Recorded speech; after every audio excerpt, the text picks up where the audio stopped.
बड़ी सेटिंग करेलू। कहाँ बेचलू हो? बाजारी में। सुनील मार्केटिंग करेलू, बेचे में बड़ी सेटिंग करेलू। केतना बाबर परीक्षा ले लो, आगा चाहे पीछा ले लो, हमारा पीछे कारी के ठीका ले लो, आगा चाहे पीछा ले लो।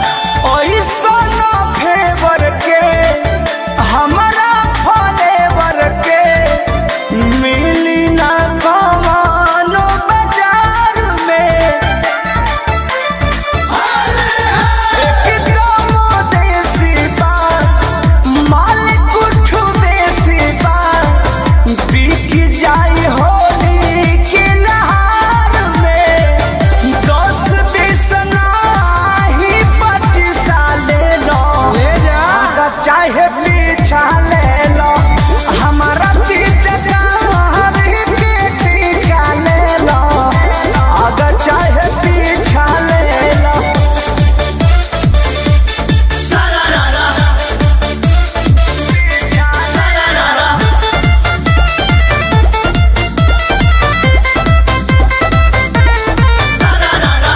कृष्णा बेदर्दी यौरी ले जब के भगुआ में हो जाई बिक्री,